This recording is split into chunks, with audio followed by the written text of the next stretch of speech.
మాతృదేవోభవ. నేను మీ డాక్టర్ శ్రీధర్. నా నెంబర్ 9295909819. ఈరోజు మనము శని భగవానుడు కుంభరాశి నుండి మీనరాశిలోనికి ప్రవేశిస్తూ ఉన్నారు. ఎప్పుడు అంటే ఏప్రిల్ 17, 2025 మీనరాశిలోనికి ప్రవేశిస్తున్నాడు. ఈ ప్రవేశం ద్వారా, ఈ చలనం ద్వారా, శని భగవాన్ యొక్క చలనం ద్వారా ఏ రాశుల వారికి శుభ ఫలితాలు ఉంటాయి, ఏ రాశుల వారికి అశుభ ఫలితాలు ఉంటాయి అనేటటువంటిది సశాస్త్రీయంగా మనం తెలుసుకునేటటువంటి ప్రయత్నం చేద్దాం. దీని ఏదో భయభ్రాంతులు చేయడానికో, లేకపోతే మీకు ఏదో కలిసి వచ్చేస్తుంది, ఆకాశం నుంచి ఏదో పడిపోతుంది అన్నట్టుగా ఏమీ మిమ్మల్ని మభ్యపెట్టేటువంటి ప్రయత్నం కూడా ఉండదు. శాస్త్రం ఎంతవరకు చెప్పిందో అంతవరకు చెప్పుకునేటటువంటి ప్రయత్నం చేద్దాము. అయితే ఈ శని భగవానుడు ఏప్రిల్ 17న మీనరాశిలో ప్రవేశించినప్పుడు ఇక్కడ ఏమవుతుంది అంటే మకర రాశి వారికి ఏలినాటి శని బాధల నుంచి విముక్తి లభిస్తుంది. అట్లాగే మనకి వృశ్చిక రాశి వారికి ఏలినాటి శని మకర రాశి వారికి విముక్తులవుతున్నారు. కానీ కొత్తగా అంటే మొన్నటి వరకు కూడా కుంభ మీనరాశి వారికి ఏలినాటి శని ఉన్నది.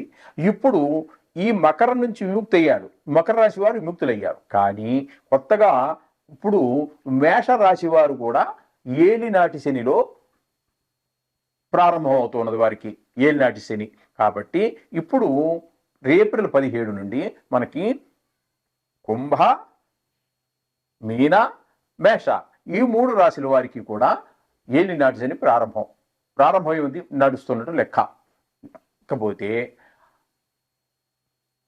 శని భగవానుడు కుంభంలో ఉన్నంత వరకు వృశ్చిక రాశి వారికి అర్ధాష్టమ శని నడిచింది.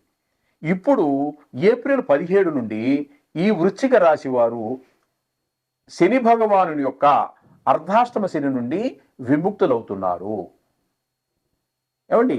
అయితే వీరు విముక్తులయ్యారు సరే, కానీ ఇక్కడ ధనురాశి వారు ఏలినాటి శనిలో అర్ధాష్టమ శనిలో ప్రవేశిస్తూ ఉన్నారు. ఏమండి? వృశ్చిక రాశి వారికి విముక్తి అయింది, ధనురాశి వారికి ప్రారంభమైంది. అలాగే అష్టమ శని మొన్నటి వరకు కూడా కర్కాటక రాశి వారికి కుంభరాశిలో ఉన్నప్పుడు అష్టమ శని నడిచింది.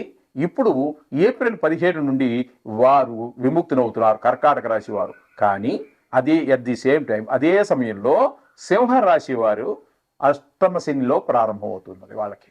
కాబట్టి ఇప్పుడు ముఖ్యంగా ఈ 5 రాశుల వారు ఎవరు? ఈ 5 రాశుల వారు అన్నట్టయితే కుంభ, మీన, మేష 3 రాశులు. ధను రాశి వారికి అష్టమ శని ప్రారంభమవుతున్నది. అలాగే ఇక్కడ సింహరాశి వారు కొత్తగా జాయిన్ అవుతున్నారు అష్టమ శనిలోకి. కాబట్టి ఈ 5 రాశుల వారు కూడా శని బాధలకి కావలసిన బాధలను అనుభవించవలసినటువంటి వారే.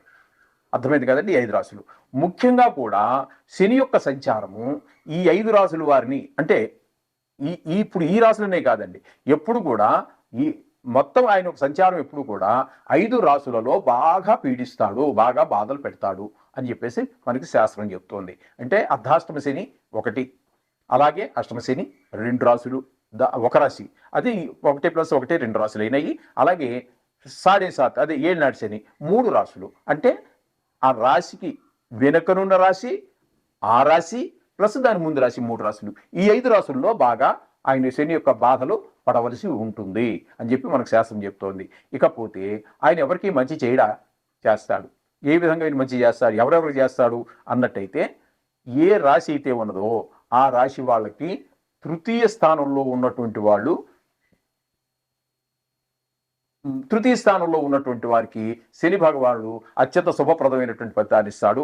అట్లాగే శని భగవానుడు 6వ స్థానంలో అంటే ఇప్పుడు 3వ స్థానం గురించి మనం సుఫలితాలు ఇస్తారని చెప్పుకున్నాం కదా.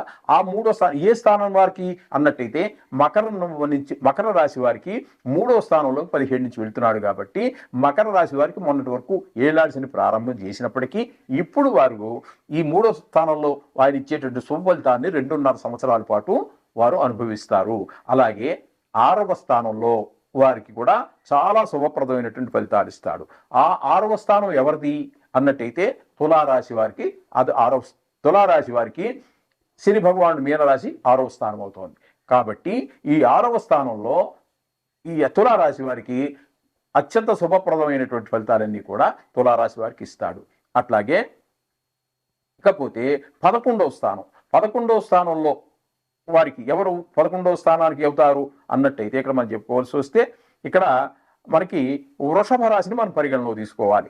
వృషభ రాశి వారికి ఇప్పుడు ఏకాదశంలో అంటే ఏప్రిల్ 17 నుండి ఏకాదశంలో ప్రవేశం చేస్తున్నారు కాబట్టి వృషభ రాశి వారికి కూడా శని భగవానుడు చాలా శుభాలు, ఇప్పుడు ఏదో కొన్ని నైసర్గిక శుభగ్రహాలే శుభాలు కలిగిస్తాయి, నైసర్గిక పాపగ్రహాలు అశుభ ఫలితాలు ఇస్తాయి అనేటటువంటి మాట తప్పండి. వారు ఉన్న స్థానాన్ని బట్టి వస్తూ ఉంటాయి. గురువు అత్యంత శుభప్రదమైనటువంటి గురువు తగిన స్థానంలో ఉన్నప్పుడు ఎంత శుభ ఫలితాలు ఇస్తారో ఈ అశుభ ఫలితాలు కూడా ఆ గురునికి ఏమాత్రము, శుక్రునికి ఏమాత్రము, బుధునికి ఏమాత్రము తీసిపోయినటువంటి సుఫలితాన్ని కూడా వారు ఉన్నటువంటి స్థానాన్ని బట్టి ఫలితాలు ఇస్తూ ఉంటారు. కాబట్టి ఇప్పుడు ఈ ముగ్గురికి అన్నట్టయితే వృషభ రాశి వారికి, తులారాశి వారికి, మకర రాశి వారికి అత్యంత శుభప్రదమైనటువంటి ఫలితాలన్నింటినీ కూడా శని భగవానుడు అందించబోతున్నాడు. ఇక మిగతావన్నింటిలో కూడా శుభ అశుభాలు ఉంటాయి. అయితే అంత మిగతా ఇప్పుడు మనం చెప్పుకున్నటువంటి సాడే సాత్విక అంటే 7.5 సంవత్సరాలకు సంబంధించినటువంటి 3 రాసులు అర్ధాష్టమ అష్టమ కాకుండా అవి 5 రాసులు, శుభఫలితాలు ఇచ్చేట 3 రాసులు పోగా ఇక మిగతా 4 రాసులు ఉంటాయి. ఆ రాసులు వాళ్ళకి శుభ అశుభ ఫలితాలు లేకపోతే చూసి చూడనట్లుగాను అన్నట్టుగా ఉంటుంది ఫలితాలన్నీ కూడా ఈ శని భగవాన్ యొక్క ప్రభావం వల్ల. ఈ విధమైన ఫలితాలన్నీ కూడా మనం శని గురించి ఎప్పుడు ఎక్కడ చెప్పుకున్నా కూడా ఈ ఫలితాలు మనం చెప్పుకోవాలి. అయితే ఇప్పుడు మనము ఒక్కొక్క రాశి గురించి వివరంగా చెప్పుకుందాం. ప్రస్తుతము శని భగవానుడు మీనంలో ప్రవేశించారు కాబట్టి మీనం దగ్గర నుంచే మన ఫలితాలు ప్రారంభం చేసుకుందాం. శని భగవాన్ యొక్క ఫలితం ఏ విధంగా ఉంటుందని ప్రారంభిద్దాము. జన్మంలోనే అంటే మీనరాశిలోనే శని భగవాను యొక్క సంచారం జరుగుతూ ఉన్నది. సంచారం ఏప్రిల్ 17 నుండి. కాబట్టి ఇక్కడ శని భగవానుడు ఏ విధమైన ఫలితాలు ఈ మీనరాశి వారికి ఇస్తారు అనేటటువంటిది చూసుకున్నట్టయితే ఈ మీనరాశి వారికి జన్మంలోని శని సంచారం వల్ల కలిగేటటువంటి ఫలితం ఏ విధంగా ఉంటుంది అనేటటువంటిది సశాస్త్రీయ పద్ధతిలోనే మనం తెలుసుకునేటువంటి ప్రయత్నం చేద్దాం.